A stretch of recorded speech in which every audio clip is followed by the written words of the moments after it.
అట్లాంటిది ఎందుకుంది? అంత విశాలమైన నగరం కాబట్టి. మామూలు పేదవాడి దగ్గర నుంచి అంటే 50 రూపాయల చేతిలో ఉన్నోడు బతకగలడు, 50 లక్షలు ఉన్నోడు బతకగలడు అక్కడ. అలాంటి వాతావరణం ఇక్కడ ఉందా మనకి? అది ప్రొవైడ్ చేయాలంటే, ఒక అద్భుత నగరం తయారు కావాలంటే ఫస్ట్ మనం మెదళ్లలో ఉన్నటువంటి చీటింగ్ లేదా మెదళ్లలో ఉన్నటువంటి అహంని పక్కనకి తీయాలి. బెజవాడ గుంటూరుని కలపకుండా ఉట్టి 29 గ్రామాలతోనే ఇప్పటికీ నడుపుతున్నాం మనం. ఈ ఊర్లంతా కలిసిపోతున్నాయి అన్నప్పుడు పరుగుంటుంది.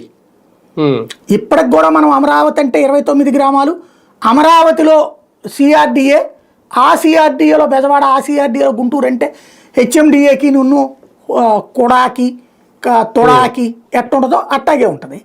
ఇక్కడ డెవలప్మెంట్ కాన్సెప్ట్లోకి వచ్చేటప్పటికి దానికి తోడు ఇప్పటికిప్పుడు వచ్చేసి విజయవాడలో అర్జెంటుగా అనిపించదు. ఫస్ట్ ఎక్కడికి వెళ్ళాలనిపిస్తుంది?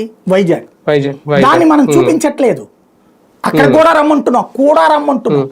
ఇక్కడ మీకు దక్షిణాదిలో మన పక్కన 3 అందమైన ఉన్నాయండి. ఇప్పుడు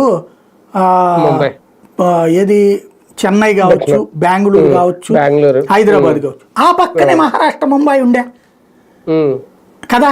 4 పెద్ద క్యాపిటల్స్ కనబడతాయి మన పొరుగునే. కనబడుతున్నప్పుడు మన దగ్గరికి అది కాకుండా ఇంకా ఏదో రావాలి కదా. ఏం చూపెడతాం మనం? అప్పుడు కనీసం వాటితో పోల్చి వైజాగ్ చూపించాలి. అది చూపించట్లే మనం.